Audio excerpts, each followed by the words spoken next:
So we are back with another in-depth episode of Dev Interrupted. I'm your host, Connor Bronston, and I'm delighted to be joined today by Eytan Seidman, Director of Product at Shopify. Welcome to the show, Eytan. Thanks, Connor. It's great to be here today, and I've been looking forward to this. Yeah, Eytan, you have an amazing background here. You've been a founder and VP of product at Oyster.com, which was acquired by TripAdvisor. You're ex-head of product at Compass, and now you're doing some amazing stuff at Shopify. And I want to hear all about what Shopify is doing for developers. You're a new additions.dev. But first, we should give our listeners some background about how Shopify is approaching development. Pretend I'm an engineering manager and, like many of our listeners, maybe I'm looking for a new role and considering taking a role at Shopify.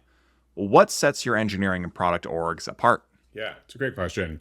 I'll give you the slightly long-winded answer, which I definitely give to candidates when they're interviewing, because I find it's the best way to answer, and I think it works pretty well. So I think first and foremost, it starts with being a mission-oriented, founder-led company. And that really cuts through like a lot of BS on its own.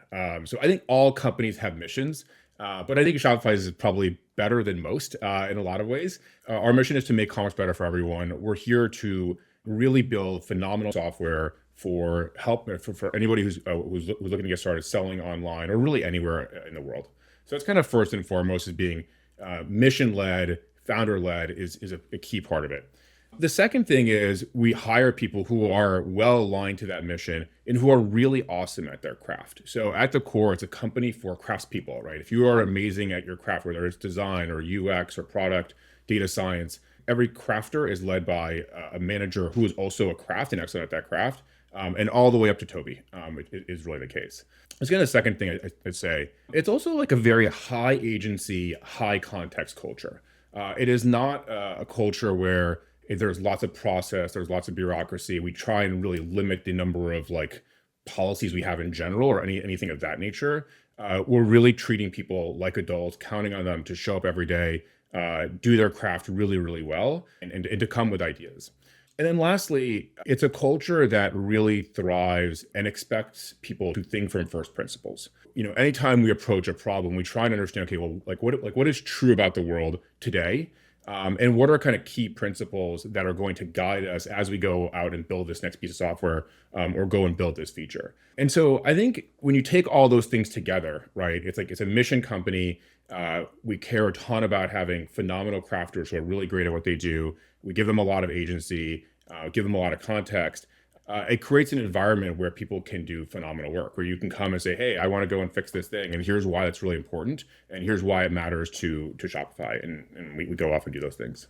And I would concur. I think that's a really exciting thing as someone who's coming into Shopify's engineering org. I think, I can be impactful here. I can have a high degree of agency. But I can imagine when people onboard, there are also challenges that come with this. If there is a lot of context within the culture, that means there are a lot of things you need to understand to do your work well. It means you have to adjust to the approach the team's taking. How do you make this work for new hires? Yeah, it's a great question. It is definitely one of the challenges. And one of the things that people ask me very often, I actually did an interview this morning, they're like, what are some of the challenges for folks joining? And one of the things is that there is a lot of context that you have to understand about commerce and about the product. Shopify, at the end of the day, is actually really one product, right? We're not like a multi-product conglomerate. We really have what is a single product for the most part, which is the Shopify admin and the storefront that helps you control that storefront, all the apps that go along with it. And so there is a lot. I think one of the things that we do is we tell people like, hey, don't worry actually about contributing anything of meaning in your first, say, 60 to 90 days, right? What we really want you to do is to learn and to really understand the code base if you're working engineering, to understand the product design, to understand all the product decisions that have been made as much as possible, so that as you go about doing things, you understand kind of what you're doing. Now, we do get people up to speed. We've got ways to do that, checking in, basic pull requests, things of that nature to get people going. But part of it is just like giving space and opportunity for people to get that context. Yeah, it's a really interesting one because I think a lot of software developers coming into a new role at an organization like Shopify, they do want to get that first PR in. Whether or not it's a highly impactful one, they do want to get a sense of like, how does our process actually getting code in the database work? I'm curious how this meshes with this deep, like product-led ethos, founder-led ethos that clearly infuses Shopify. How do folks kind of figure out what to make an impact on post that initial learning period? So typically, it depends on who you are, but like if you're a typical kind of crafter working in software engineering, what you'll do is you'll either glom onto a project that your lead might say, "Hey, I think you can be really impactful on this project. Here's why. It's a great one for you to learn about the area." And then as you kind of spend more time in the product, you're going to start to have your own desires and things to work on.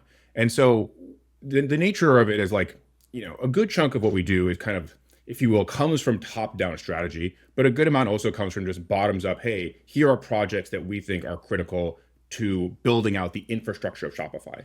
We invest a ton of our engineering cycles in just improving the underlying foundation upon which all of our products are built. And we're huge believers in that in order to build great features, we have to have great infrastructure, whether that's our database infrastructure, our API layer, API rate limiting technology, all those sorts of things are kind of critical infrastructure pieces. And so it's kind of a combination of like, hey, some of it's coming from your lead. Some of it over time, though, we expect to come from the crafters themselves and to say, hey, I want to go work on that thing. Or I want to go champion that thing. And so one of the things that we have is every project has a champion.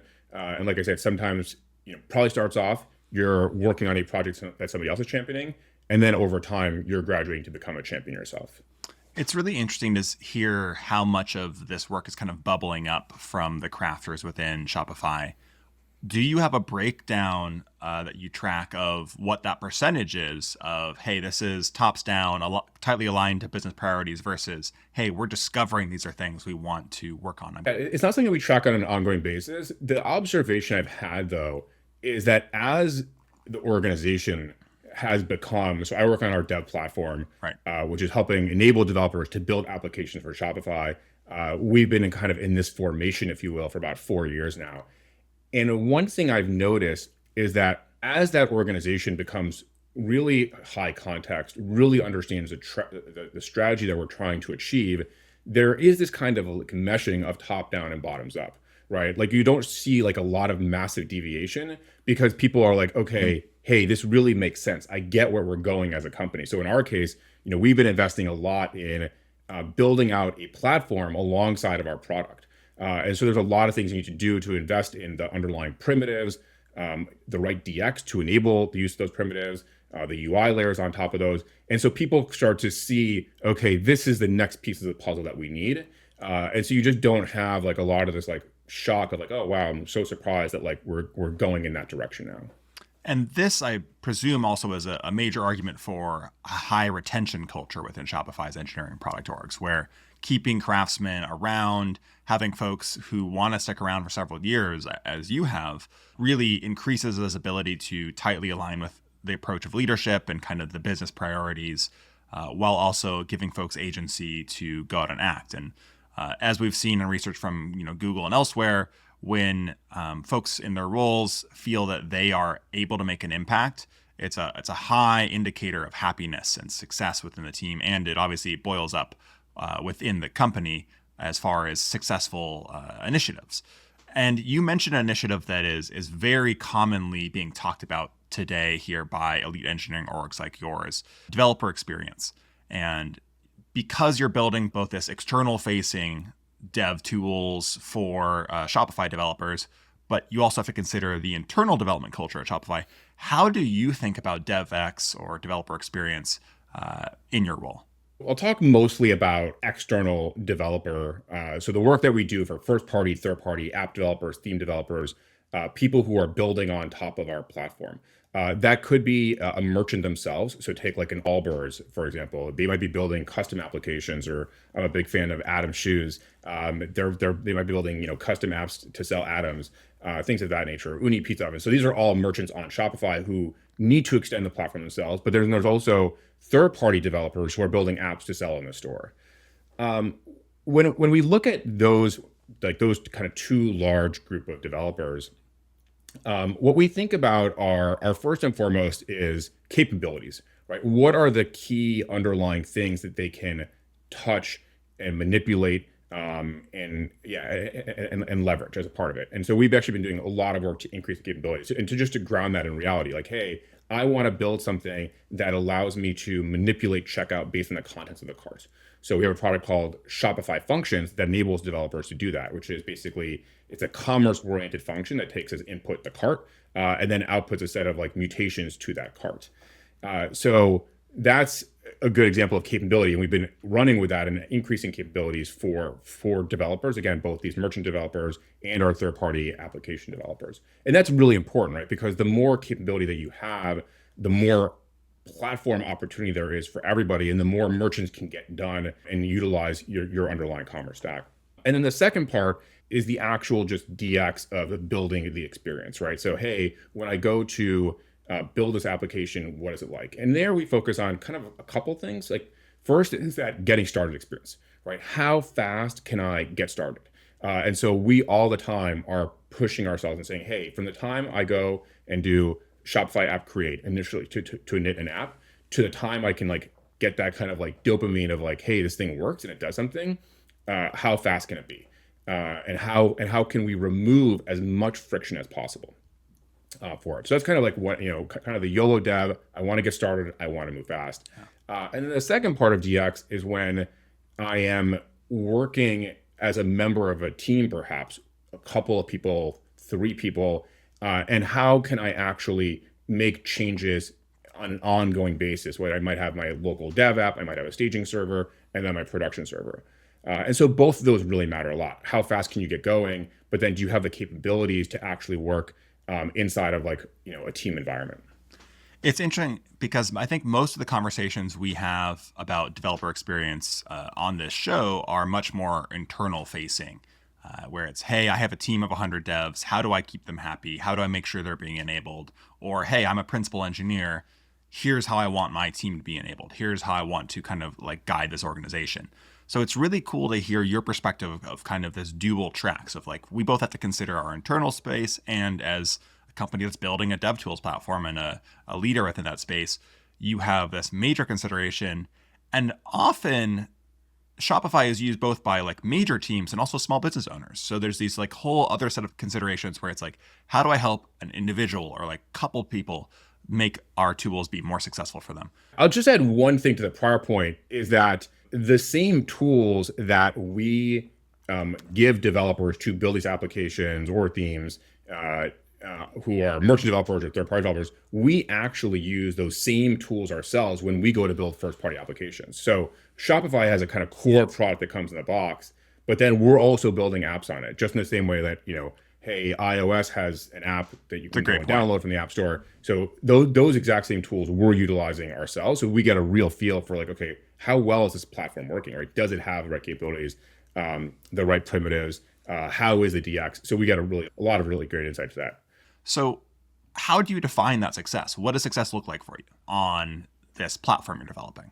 Again, kind of zooming out a little bit, I'd say that Shopify is very much a product experience company, right? We care a ton about how well is this piece of software crafted? How easy is it to use and get started? Again, whether that's for our merchant experience or for our developer experience. And we put a lot of weight on the qualitative experience, right? The notion of product sense matters to us a lot, and it's for every craft, right? It's not just product managers. It's every craft kind of has a sense of like, is this thing working well? And so we have like kind of our own internal, I refer to it as like OGF, overall goodness factor, right? How good does this feel? How well is it working? And then we've also got kind of qualitative indicators of the OGF, which is like, is it, when we hear from merchants or developers, what are we hearing from them? And so that kind of creates for all of us like this internal scorecard that we have of like, well, where are the big gotchas? Where is the big friction? That context piece you mentioned earlier. Yeah, exactly. Right. You've got a ton of context. You use the product daily. You're talking to customers, whether it's developers or merchants, on an ongoing basis. And so you just have this knowledge floating in your brain of like what good should feel like. And again, but not just feel like, but also like, where are the gaps? Where are the things that are really holding people back or holding you back? But then beyond that, things that we look at, if you kind of look at those two segments of folks that I mentioned, when it comes to like, meaning the getting started fast group, and then there's the like, I'm working in a team group.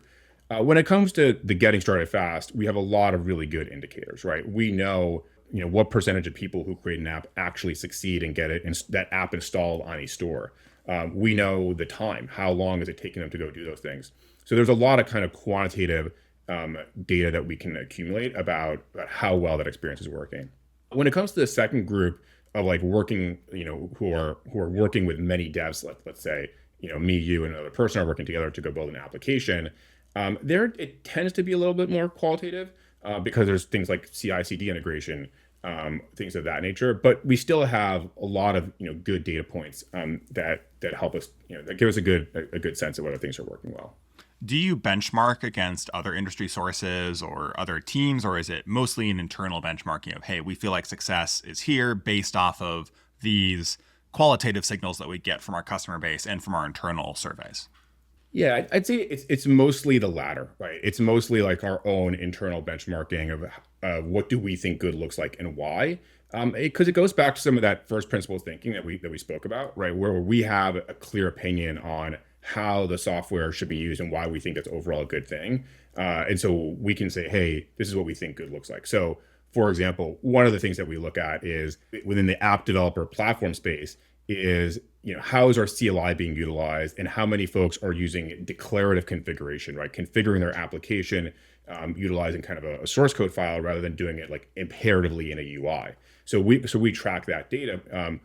We don't look at external benchmarks there. I don't know if they're available, but mostly we have a good sense of, hey, we think the vast majority of people should be using this because strategically it makes a ton of sense even for them, right? Hey, all of my config can be checked in as code. I can easily duplicate environments if I go and need to. So that's a good example of a feature where we have our own sense of like what good looks like. Awesome. I do love that because you are a company of crafters, of builders, of developers who are kind of building for developers, you have this internal compass that you're able to develop as you are participating in this process and communicating with customers. I will shout out, since you asked if they are available, we do have benchmarks available at linearb.io/benchmarks that benchmark a lot of these quantitative signals around software development and what success looks like. And there's some really interesting ones coming on qualitative too. So, if you ever have a chance to look at them, would love your feedback on that. I'd be curious to understand more about how the day-to-day functioning of Shopify engineering and product teams kind of works, the social circuitry, so to speak. How are teams constructed given this high degree of autonomy and this kind of mission-driven focus? So it'll start typically, again, people will have a good degree of context from strategy that will come from leadership, whether that's Toby himself or other leaders in the company. That those docs are posts are floating around internally a lot. So people have a good degree of like, hey, this is where we're headed. We have kind of like loose roadmaps like any other company would about, hey, here are kind of the key things that we want to be true in say 6 months or 12 months or 18 months. And then what happens is we have our internal mechanism to create projects and for people to kind of basically, like I said, attach themselves to that project. So every project has a champion. That champion is sometimes a product manager, but very often it might be a designer. It might be a data scientist. It might be an engineer who's championing a project because they feel passionate about it and because they feel they're really high context to go do it. So, hey, we actually recently, I'll tell you about one that we released recently. We used to kind of have like 3 slightly different CLI experiences for apps, themes, and storefronts. And a really talented engineer on the team said, hey, we should kind of unify these to give like a really consistent DX, whether you're building an app, a theme, or a storefront. And so we actually just kind of announced it in June as a part of our edition, the unified CLI. So whether you're building any of those 3, you get a very kind of familiar DX about it. And again, like I mentioned, that was championed by this engineer. A couple of other engineers, attached themselves to that project. And then look, there was a product manager and designer that worked on it as well. So it's really kind of taking this loose roadmap and then people kind of form into teams around, but it's around the project. The project is kind of the key atom, if you will, that is the thing. And that project has all the artifacts attached to it, whether, designs, whether those are UX designs, tech designs. It might have a short brief attached to it. It explains, hey, these are the key assumptions I have in the project, and these are the key outcomes I want to achieve. And then we have a mechanism for both like peer review and also like leadership review of that project. It's a really interesting process because I know there are other companies that leverage something similar, but what it almost reminds me of is government in a collaborative fashion of like, hey, we have people who are, creating a bill, or in this case, a project, and proposing it. And then you get people to sign on and say, oh, we think this is a good idea. You get buy-in broadly and then go execute it. It's a really interesting system because of how, I would say, democratic it is in a lot of ways. And I'm sure, as we kind of alluded to earlier, that brings a lot of team satisfaction benefits and also works really well given the high degree of context that your developers and your builders or crafters have, given that they're using these same tools every day themselves. So it's a fascinating kind of alignment here where I think a lot of people listening would go, oh, well, my devs don't understand it well enough yet. I need to kind of give them more guidance. And I would almost challenge folks in the audience and say, like, are you giving your teams enough context, enough opportunity to get context? Are they being able to be close enough to the bare metal? I know it's not going to work for everyone, but I love that you're kind of talking through this process because I think it's really interesting to think about how other product leaders approach this. I mean, I think that there is a lot of that to it. I think there's one key difference is that like versus say government is that this is kind of like a quotable thing is like we actually are very anti-compromise. Kaz, our CEO, has a saying. He's like, everybody loves rainbows, right? But if you like take the colors, imagine like a painting of a rainbow that is like still wet. If you take the colors and like, mush them together, you get brown and like, and it's a really gross brown and nobody likes that. And it's far uglier than a rainbow. And so we believe that like, it's really critical that champion that I mentioned has a strong perspective on where this thing should go. And is really the person who should be taking charge on driving what might be very controversial decisions and not just kind of, agreeing on, oh yeah, we'll just take some of this and some of that. And so that champion role has a really critical thing, which is like, hey, I have a certain thing I have in mind. Here's the outcome I want to achieve. Here's why that outcome matters. And I'm going to work like heck to make sure it happens. And I appreciate you clarifying that because, as you mentioned earlier, like this is a high autonomy culture, a high ownership culture. Yeah, I hope my metaphor isn't making it feel too like, oh, we're getting bogged down in legislation. Like, I think that's very clear that's not Shopify's approach, given how much y'all do ship and given the like incredible stuff that Shopify recently rolled out at your new editions.dev, one of your 2 times yearly events and releases that you roll out. I'd love to understand more about what Shopify is shipping for software development teams and how you see that impacting software development for the millions of developers who are leveraging Shopify. That's a great question. So Editions is this thing that we do twice a year, which basically gives a roundup, like almost a change log of everything that we have shipped over the prior 6 months. And we try and make it as complete as possible. So it's not actually just like a few things. It really is showing everything. And that's why like you'll see there's 100 or 150 pieces of either new or improved functionality that gets released as a part of it. Our most recent one that we just did in June, just to kind of set the stage and give you some context, zooming out a bit, it was called Unified. And like when a piece of software first ships, right? Like I've been at the startup stage, it's like clean. There's no like duplicative systems. There's like no migrations. Like everything like works totally flawlessly because like this thing is like brand freaking new, right? And there's nothing that really stops it from being like that. Then over time, you start to like add in a lot of features and growth to keep up with the market. Your customers say, hey, I want X, I want Y, I want Z. And what tends to happen is it usually comes at the expense of product quality. So if you kind of imagine like quality starts to like degrade as you're growing the number of features, I think is quite common, which is why you end up with these like after 30 years, incredibly bloated, whether it's whatever, ERP, CRM, like sort of system, because it's like 30 years of stuff just adding up and nobody really paying it down. So the theme that we have for this one is unified. And like we are deep believers that unified infrastructure is really important fuel to make our software really good. And so, as I mentioned, we've added a ton of capabilities from the platform perspective, and I'll just name a few, whether it's like the ability to do subscriptions like really well, or bundles or discounts. I mentioned Shopify Functions is a way to go do that, to do things like discounting.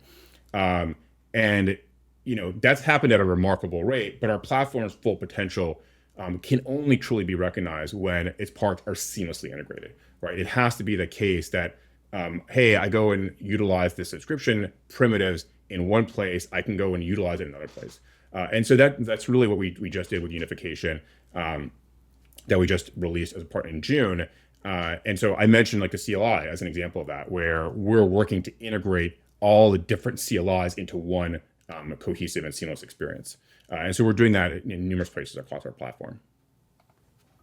Fantastic. I really appreciate that overview. And I'd love to highlight some of the other key tools or opportunities that are available to developers who are looking at all the great stuff that you and your teams are putting out. What are some of those other highlights that developers should be considering as far as new tools or features that may enable them to start their own business or build upon what they're already doing?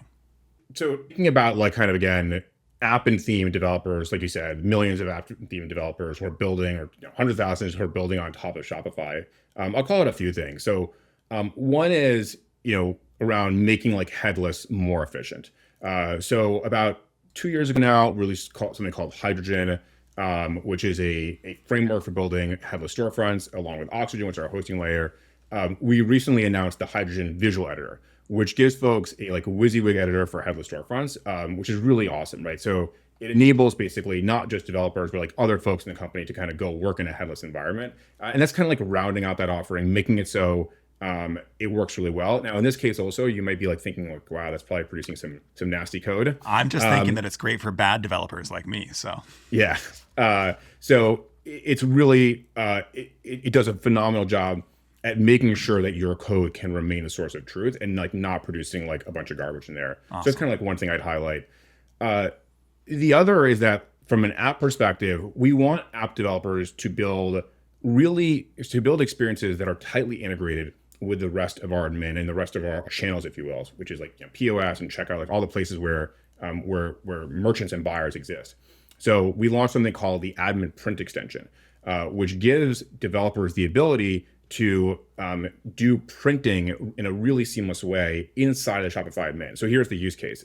Imagine that I'm building an app that helps you do a custom packing slip, a custom packing slip or a custom invoice. Lets you put your logo on it. It maybe even has like some conditionals depending on the sort of customer it's in. So you can now build as an app developer all of that functionality, and then you can print directly from our orders index using the admin print extension. So it allows you to integrate your software really tightly into it.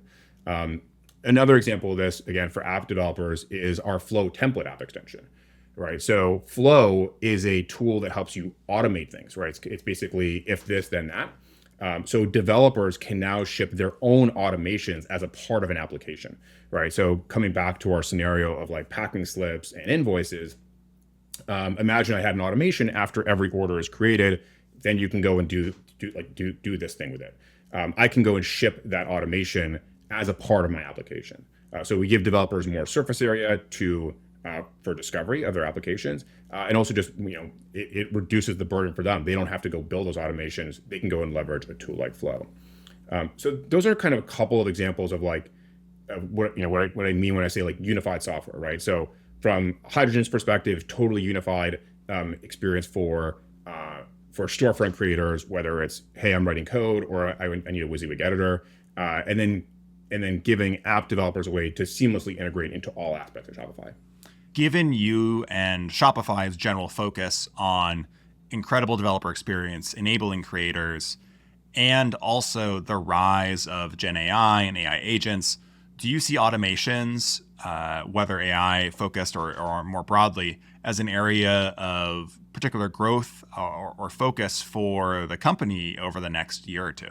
Absolutely. We think that like at the core, both Gen AI and LLMs is like transformative technology that will help along a couple of vectors.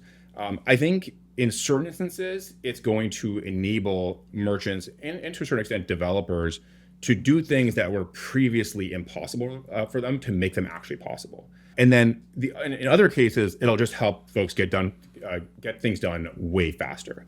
Let me give like an example of like each category. So one thing that we rolled out, it's probably been about 6 months ago, is for merchants, is the ability to easily like manipulate and edit photos. So again, let's come back to like real world use cases. I actually, my wife cooks a lot and likes to bake. And so I took a photo of some cookies that were on a like a cooling rack. And imagine that I wanted to get rid of like the underlying cooling rack because I wanted to like make the cookies pop out more. With the new capabilities that we have, you can do that sort of thing, right? You can go into our photo editing tools. You can basically say, hey, describe the background in natural language. Say, hey, I just want a white background. It'll automatically detect like where the wire rack is, where the cookies are. It'll make the wire rack disappear. That's a good example, I think, of making something possible that was previously impossible for a set of folks. Like I don't actually have the ability to go into like Photoshop and go do that, but now I can do that utilizing our tooling. So that's a kind of thing, a really cool example. In terms of and then there's a lot of examples of like things just being, way faster to use. So something that we just rolled out on Shopify.dev, which is our documentation site for all of our first-party, third-party app developers and theme developers, is something called the .dev assistant. And what it does is focus right now on our GraphQL API. You can go in there and say, hey, because GraphQL is a little bit kind of steeper learning curve, you can go in there and say, hey, please create a query for me that will fetch the first 5 products. And it will just produce the GraphQL for you. Or I want to, manipulate to create a new product with these variants. And it'll just give you the GraphQL and you can just pop it into an editor and it'll work. So you could probably, most competent devs could probably do that, but it removes so much of the toil and like the labor involved in that. So those are a couple of examples of like on each end of like either making things that were previously not possible for somebody, making them possible, or just making things a lot faster and easier to use. Yeah, that increased velocity when you have large documentation libraries to leverage, large example libraries to leverage. There's a huge opportunity to unlock that, to your point, because I may not spend all my time working with GraphQL, but if I can leverage this tool to increase my velocity via the dev assistant, like that's a great way for me to save time. And given the aggregation of all that time saved across hundreds of thousands, maybe millions of developers, that is huge time savings. And going back to that developer experience piece, like those are the little things that really add up when you look at a platform, whether it's on the quantitative side of just like, hey, hours saved, or qualitative, like how people feel about it. So I love that example. What do you think is next for Shopify as far as enabling developers?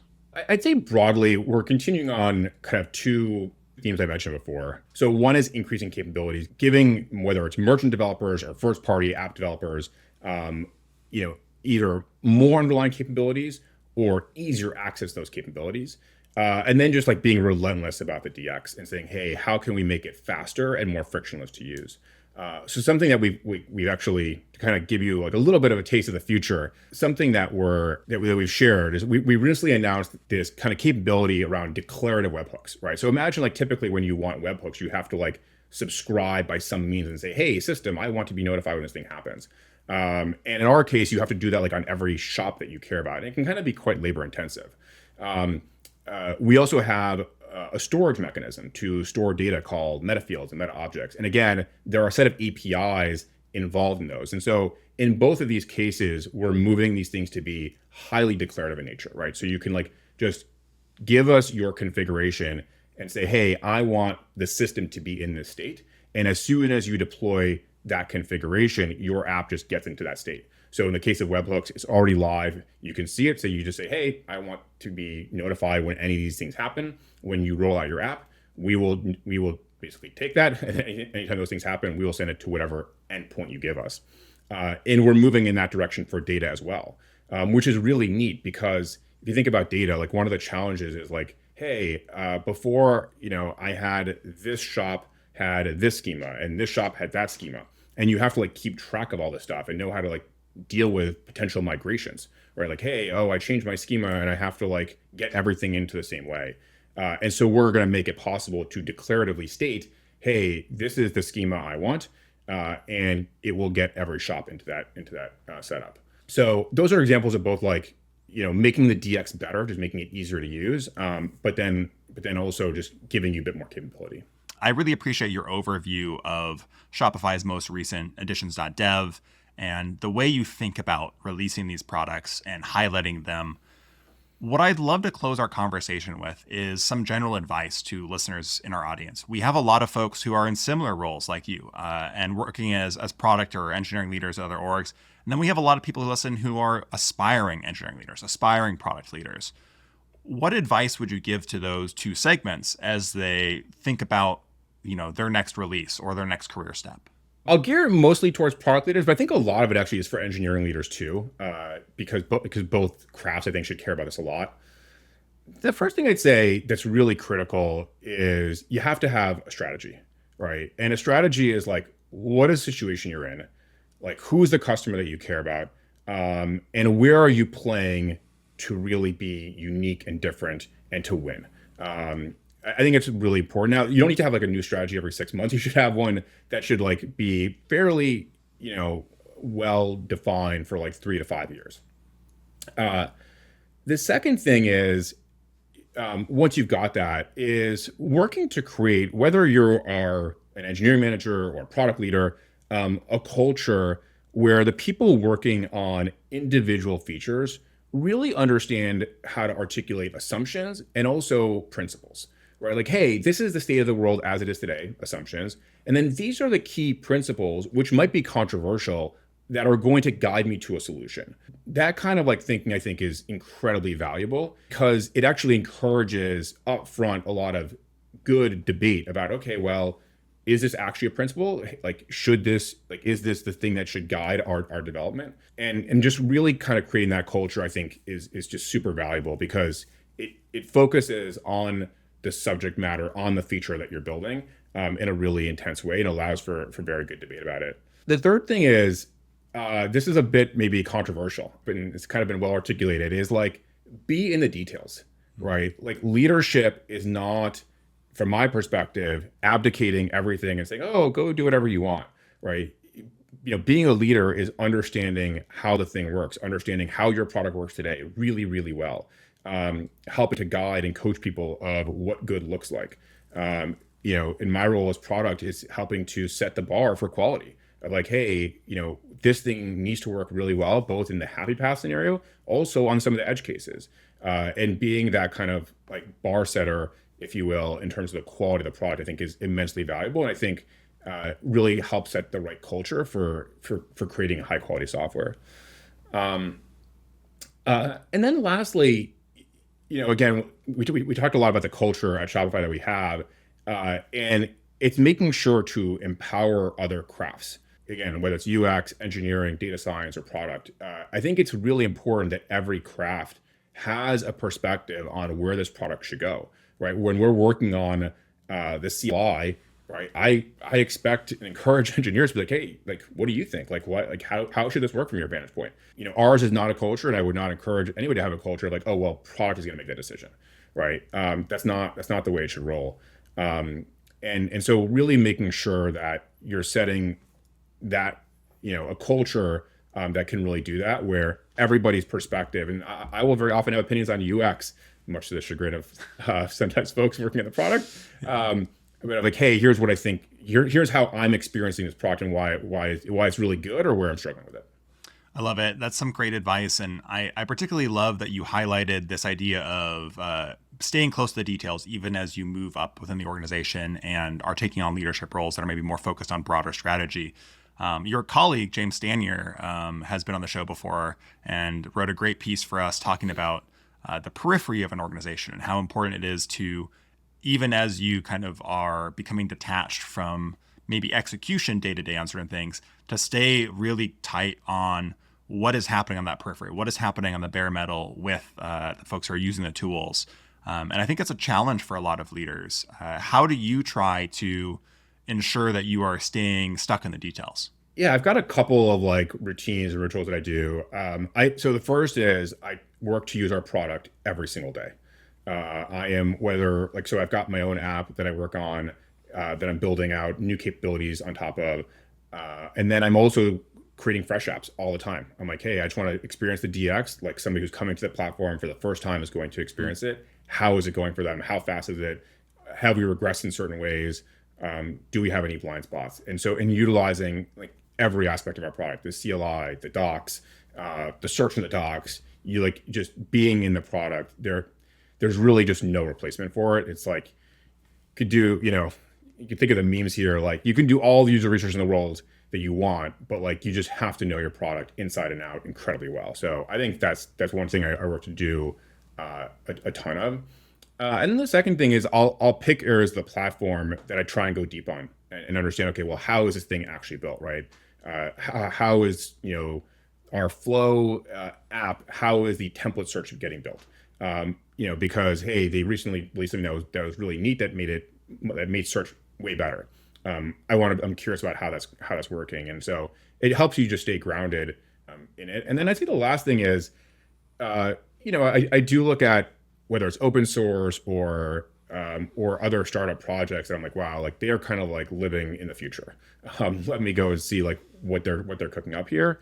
It's always great to just like, live in other people's future, because that's very often things that you want to be thinking about. Fantastic. Thanks so much for joining me today, Eytan. I really enjoyed our conversation. Thanks, Connor. It was great. I appreciate it. And for those listening, be sure to check out this week's edition of our Dev Interrupted newsletter over on Substack. And you can check out the article I mentioned about the periphery, which I think very much attaches to this conversation about how to think through a product organization, how to stay attached to things. That's in our archives there. All of our old articles, all of our old podcasts are available on our Substack at devinterrupted.substack.com. And we will see you next week. Thanks so much again.